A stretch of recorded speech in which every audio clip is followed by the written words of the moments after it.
Swami Shivananda says adapt, adjust, accommodate, which means that in order to do, we have to be present to whatever presents itself, which is not the same as anticipating. Yeah, I just went off on a spaceship ride. I wasn't listening at all. God's honest truth. Twice. Yeah. Well, thank you for that. More, I don't know. Thank you for all of the opportunities. We also can understand how that happens, so we all are dealing with that. Oh, okay. Geeta Dhyana.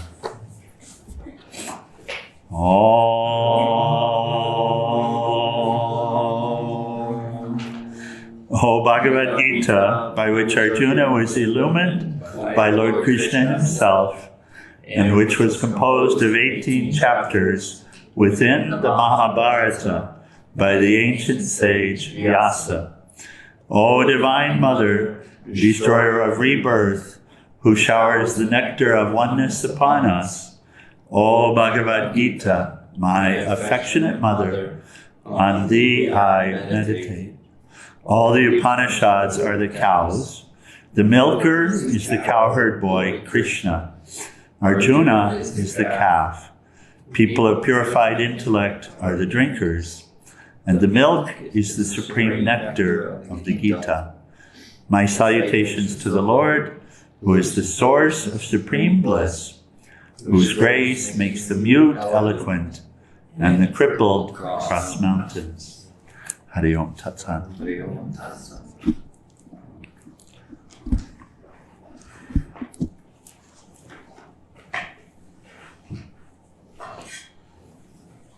Okay. We continue with the cosmic vision.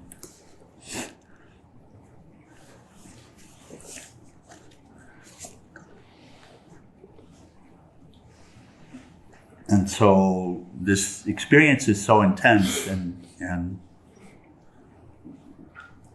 Arjuna is so tuned into it, and this is why it's so intense. You know, all of us see things here, but if we practice intensely, seeing deeper, then the experience itself becomes more intense. If we're chanting mantra, so we chant kirtan, we just do it. And so we can be chanting, and if we don't bring any intensity into it, then there's no intensity in it.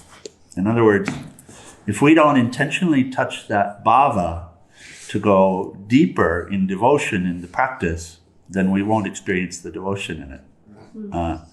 But if we choose to do, then the tears will come, the voice will crack, the heart will break. So in the same way, there's a question here in this chapter: is Lord Krishna giving the vision, or is Arjuna receiving it? And we can say it's both, but it's actually Arjuna opening and asking for something and having that intensity, that bhava at this point, to be able to receive what's actually here. So there's this question of grace, and grace is always here. Why don't we experience it? And it's the same. So just pointing out that this is happening not by chance, but by choice. Beautiful, yeah, but by choice. So there's an intensity that Arjuna is bringing into it, and he's receiving in this way. And what we see is he's lost himself by this point. I mean, the little self. We say lose yourself, gain yourself, right? So this is also what's happening. Clearly, he's experiencing, even though the fear is there, much of the ignorance in these moments is gone. Right? And we could say it's completely gone. in a way. So, okay. So Lord Krishna had told him here, go ahead and do your duty because I've already done it. And he's given him the vision to see it. He's seen that all of these that he was concerned about killing are actually, in that way of seeing, already dead.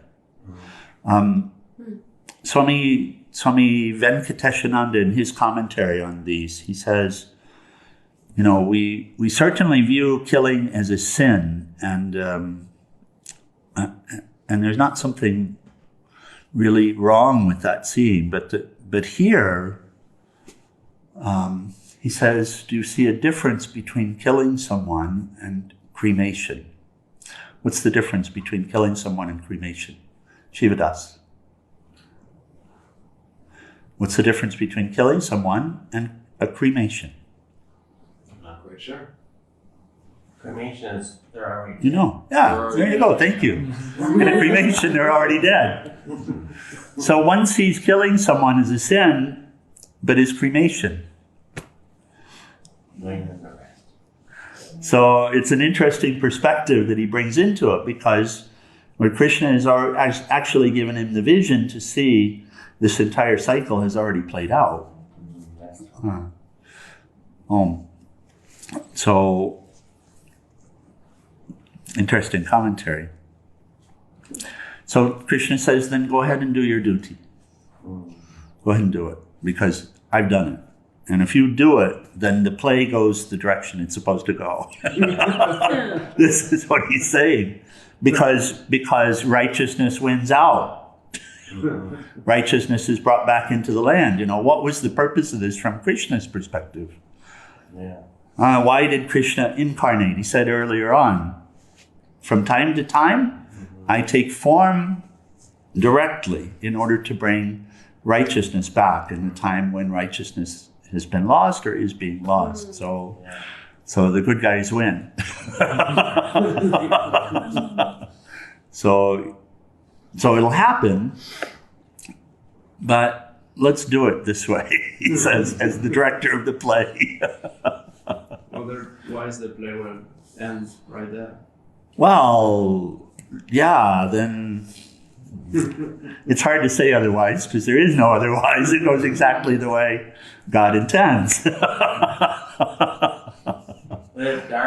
the bonus here is for Arjuna and for us getting to realize the truth and being free of the dross, being free of fear and anger and animosity, being free of delusion, being free of suffering.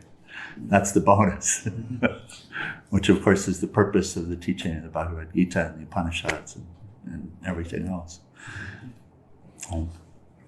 Okay. Nice bonus. It's a nice bonus. So the play must go on, but the bonus is the actor gets to wake up. Right. Okay, so transition. Sanjaya said, after hearing these words of Krishna, Arjuna began trembling uncontrollably.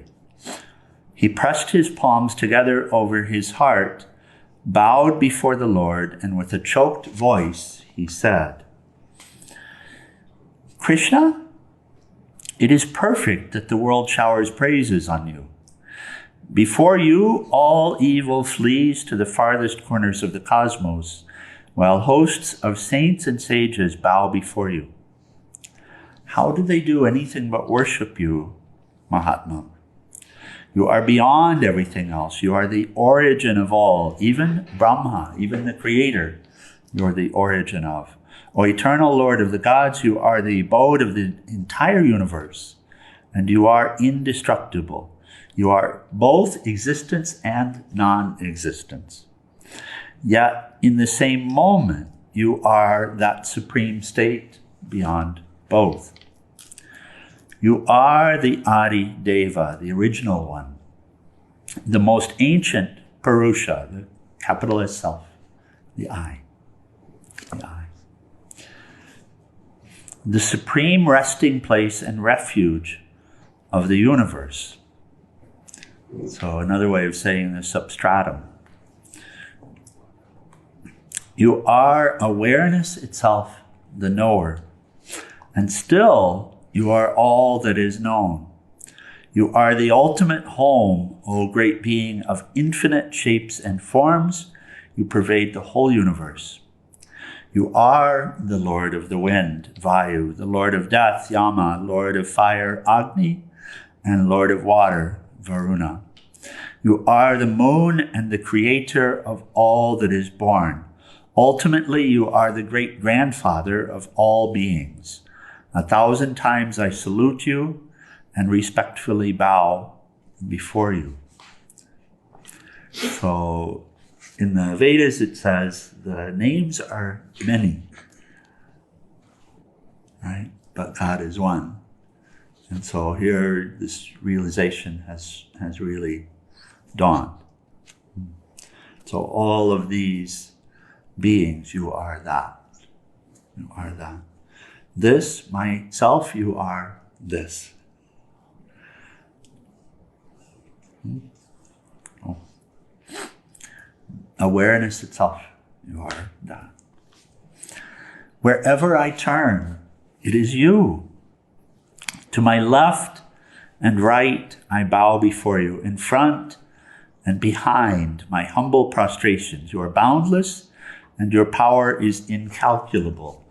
That's the significance, by the way, in the puja last night, when you offer the water, and then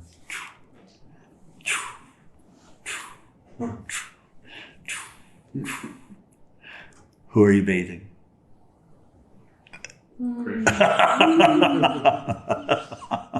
That's the significance of this. Right?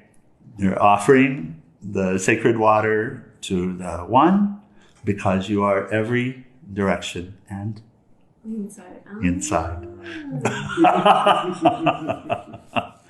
Right? Every direction of the compass, and here you are. So it's all sacred. So I offer to you here and everywhere.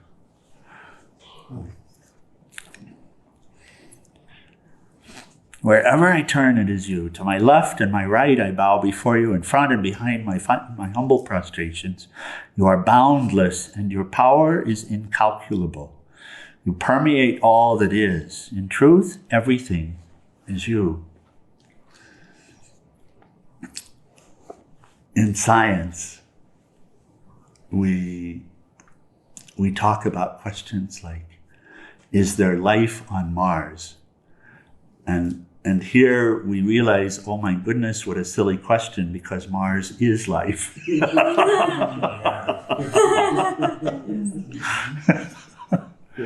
Mars is also living and breathing, or Krishna or Brahman is living and breathing in the form of Mars too, even the atoms. Oh.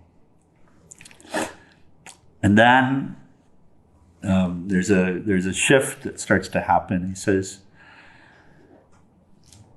so he's seeing, and then, and in that seeing, if you notice, it's interesting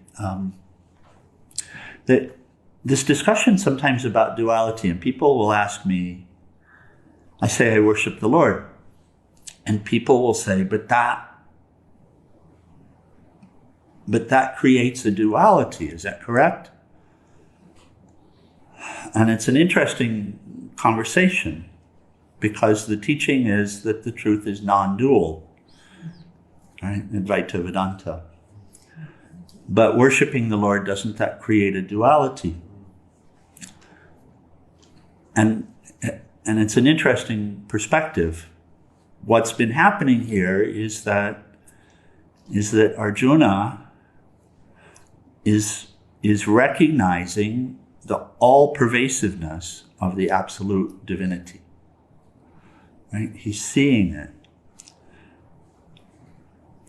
Is he apart from it? In that experience, what is when we chant the Gita Dhyanam, if you reflect back on it for a second, what is Arjuna for us? What is the symbolism of Arjuna for us? Ourselves? The cat. Oh. And people of purified intellect, the drinkers.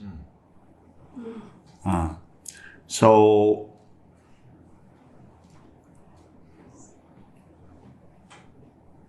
we find ourselves in this situation of identifying with the intellect, with the conscious mind. We have this conversation, and it's really helpful to see it, because we find ourselves, okay, listening now.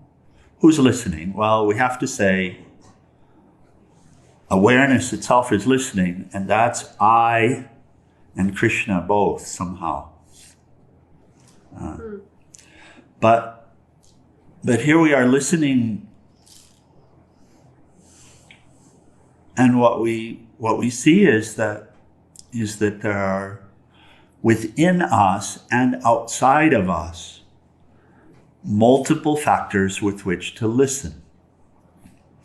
And we learn of these two apparent selves, the little s self and the capital S self, and the ego-centered nature and the God-centered nature, as Peace Pilgram would say. We learn about this. And what we do in spiritual path is we learn to tune to the light instead of the shadow, right? That one is, and we get this in the Upanishads, that it is capital S self to little s self. It is as the sun to shadow, as the flame to smoke. So, as the eye is to a mirror.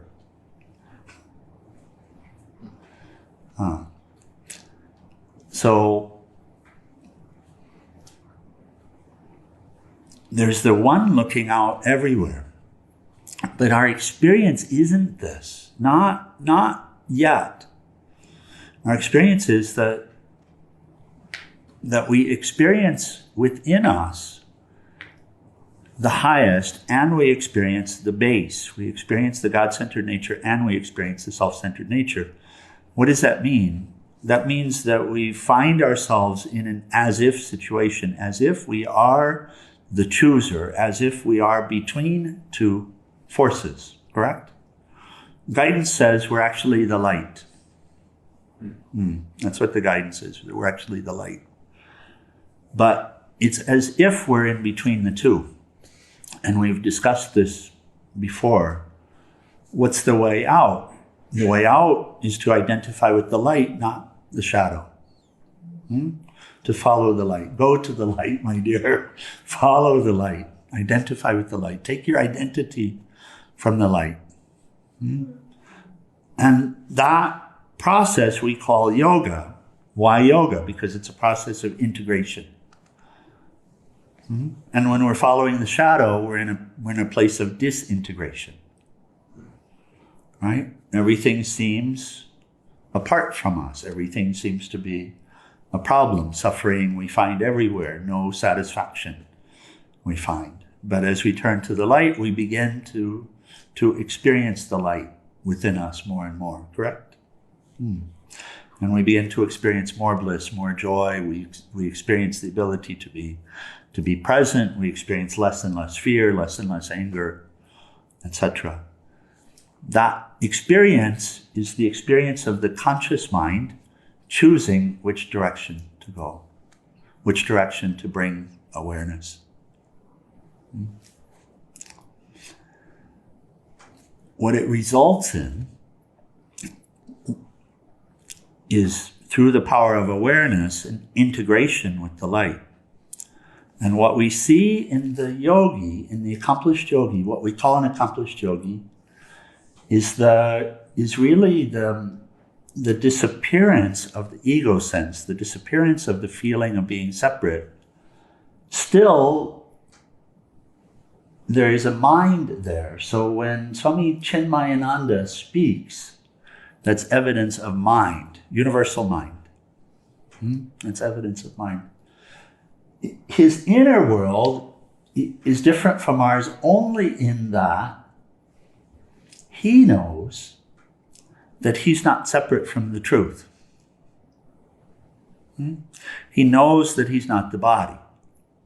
He's completely turned away from the smoke, and he's accepted the light as the truth of the world, and he worships inside the light. Now, what does that mean? That means the conscious mind worships the light. The conscious mind takes its reality from the light. Is that dual? No, that's integration. From the perspective of conscious mind. Does that make any sense? From the perspective of conscious mind, that's integration.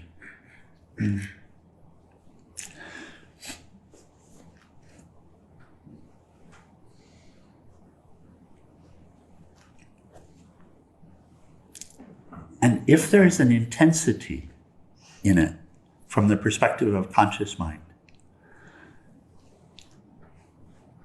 then we experience inside the loss of the sense of separation, the loss of the feeling of being separate. Have we touched that? Yeah. So we're just looking at the inside of Arjuna at this point. Arjuna, as he's extolling Krishna, is in that place of the conscious mind that's absorbed in Krishna. So he's extolling, he's seeing, and he's also not apart from any of it. He's recognizing that you are me. He's not seeing him to be apart. But then there's a shift that happens here. Swami Venkatesh speaks to it in his commentary, where the experience begins to change a little bit. So he says, wherever I turn, it is you, to the left and right, etc. And then he says this: sometimes in the past, my Lord, due to my ignorance and carelessness, and out of affection for a dear friend, I presumptuously addressed you casually, O friend. I would call, Hey Krishna, not realizing who you really are. When we were playing or resting, sitting or eating, alone or with others, I must certainly have been rude to you by my manner that was too familiar. However, I have been disrespectful. Eternal Lord, I implore you to forgive me.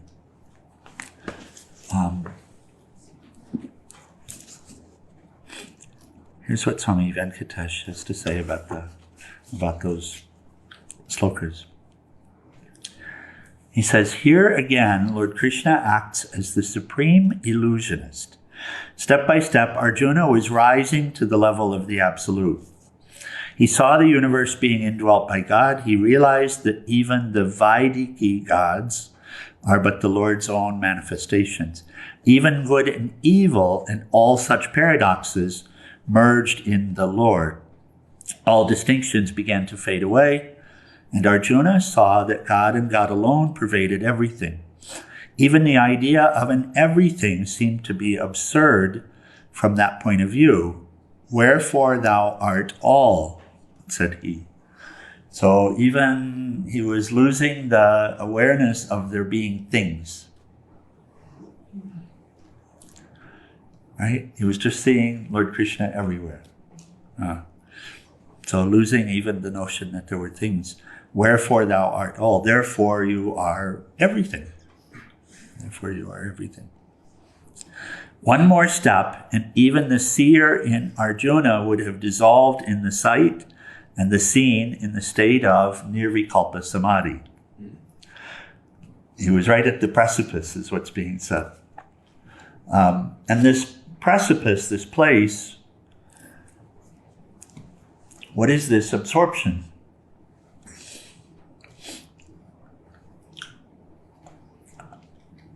There's a concept that we deal with, and even from here, we deal with it conceptually. From here, this place, there is an absolute commitment of conscious mind to the light. And it's called Savikalpa Samadhi, where the light is seen, or Krishna is seen as the only reality, including the reality of this. And I only exist in order to serve the light. So, and of course happy to do so. And that light is seen. Still, the experience is, even though I know, conscious mind speaking, even though I know that you and I are one, even though I know that the universe is not a universe, but is an appearance, the body of Christ or the body of Krishna, even though I'm firm in that, even though it's been proven beyond a shadow of a doubt and there's just no question of it, still it appears as if there are things. So I know it, but it appears a certain way, and it doesn't appear differently than the way it appears to you.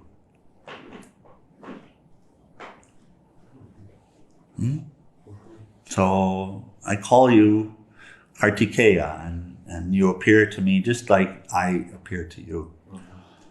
But I know who you are. Yeah. So, and that's firm. In conscious mind, that's firm. There's no doubt about it. Yeah, once you know it. Yeah. What is nirvikalpa samadhi? What is this next step, as it were? And this Swamiji speaks to this, where there's even a collapse in the field, which is where this idea of I and you, or the experience of I and you, even that falls away. Ramdas speaks of it in this way. He says 3 levels of consciousness. The first is what we consider to be normal, which is where we're so identified with these bodies that it's as if I am this. And then the second level of consciousness, which is that now we see ourselves. And this is happening for everyone here. Now you're beginning to see your thoughts and recognize that the thoughts are not you, right? And in time, you continue the practice, you see the thoughts real time, and you find choice in the moment instead of being bound to this or that. So this as-ifness, as if I am this body or this person, it starts to fade, and one finds oneself in a relationship at that point, being able to see the person from the inside, but not being identified with the person. Second level, that's the second level of consciousness. And this is what the yogi is really working with, and this is what the yogi has the ability. When we say yogi practitioner, we're talking about conscious mind. Through choice, you have the ability to keep choosing the light, right? To keep honoring the light, to keep remembering the light, to keep studying the light, to keep devoting to the light, to bring every one of your actions into the light. You have this choice. This is the free will that we're given, is this choice. And as you do, you identify less and less with the person. You get these breaks between yourself and the person, and finally you find yourself seeing the person and not identified with the person. And this is called initially meditation, and then it's called Savikalpa Samadhi, when it's firm, when you don't slip from it, right? When you don't lose yourself, as it were, when you have control of yourself. And you've chosen to stay in the light. The light is real. I shall stay in the light. And, dear Lord, I'm a part of you. You do everything. Let me not screw anything up. Let me not make more work for you. And then this second level of consciousness comes that Ram Dass speaks of. And then what Swamiji is speaking of here is the third level that Ram Dass speaks of. And Ram Dass didn't claim to be there. And in fact, no one claims to be there, because then they're just silent. There's no here. Yeah, you get, and the third level being God experiencing God, which is this nirvikalpa samadhi. So he says Arjuna was getting close, so Krishna sprinkled some dust and said, "Okay, it's not time for that. We have to take care of this. We have some work to do, Arjuna, so come back."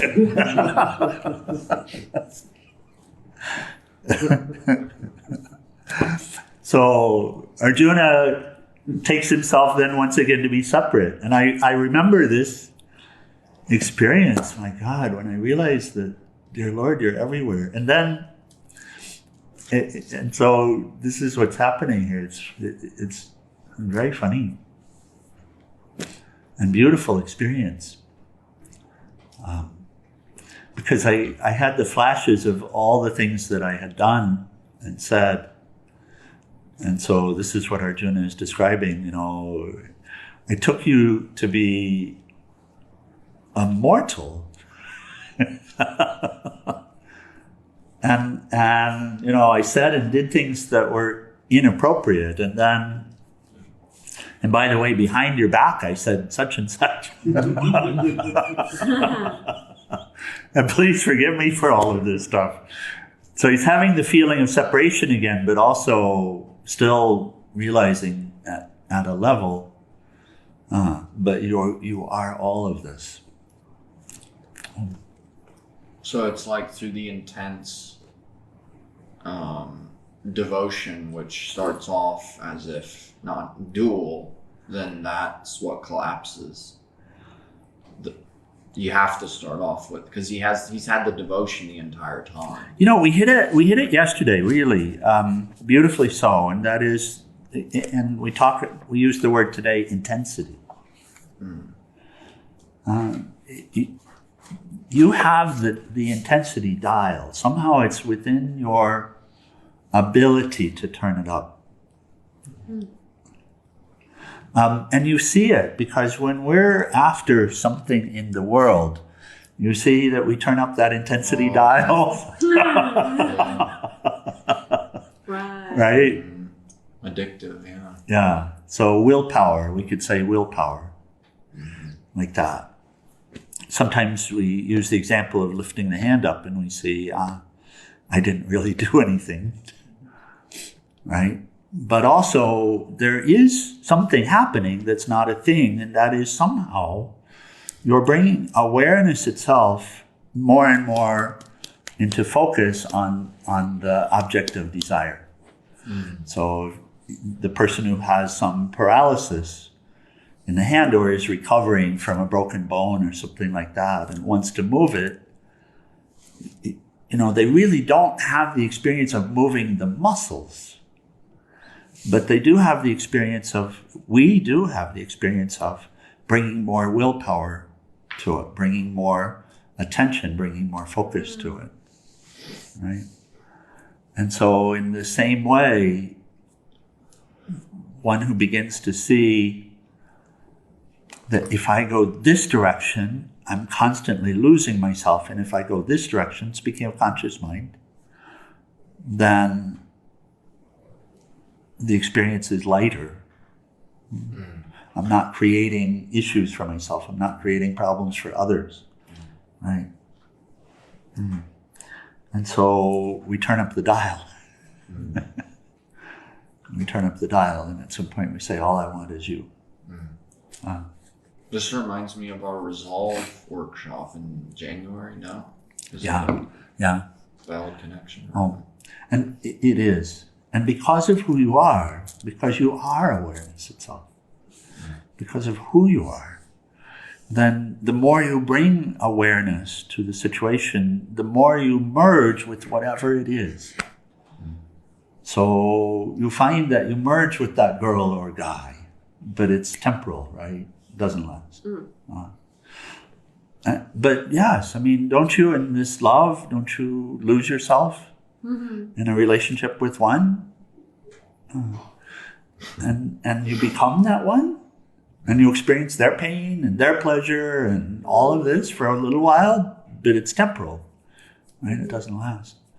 But in the same way, to your question, when you bring that awareness to the light and you dial up the intensity and you're really serious about it and really committed to it, and you say, all I want is thee, I am thine, all is thine. There is nothing for me but thee, I see you everywhere. All I want is to serve you and to know you, and you turn up the intensity and you say, whatever you ask me to do, I will do. Right? And what happens? You lose yourself. In the same way, but in that way you lose yourself to the eternal. And so you find yourself in that way. And you find that the identification broadens and continues to broaden, and no longer is it being identified as a little me. Now it's the entire clan. Now it's all of humanity. Now it's all of the forms. And it's not an experience of I lost myself inside. It's just hard to say, but certainly it's a broadening. Certainly it's an all-inclusiveness. Right. And it's the end to the identification of just this in this way. And how does it happen? It happens naturally by bringing awareness and devotion. And devotion is an absolute requirement. And why? We're always devoted anyway. We just tend to be devoted to limited ideals and ideas and notions and like this. So. From my experience, Swami, the devotion can also come with the practices. Like after a Yes. long session of meditation or prayer, then you can come back and just feel like this huge devotion. Yes, absolutely. Absolutely. So the masters understanding this give us the practices. Yes. Yeah. We were talking with a group, our dear Gayatri has 5, she says YTC, yoga training, yoga teacher training course. She has 5 students right now, and we participate once a month with a talk, and we were discussing this yesterday, that yoga is a science. Yoga is a science. And so, of course, the heart is involved. The more we can bring the heart, the bhava, the devotion into it intelligently. Intelligently meaning devote to that which is eternal instead of that which is temporal. Right? Devote to the light instead of the smoke, like this. But also the practices are helping us to do this too, aren't they? Yeah. Oh. Okay, we should close. Final prayer in RT, page 174.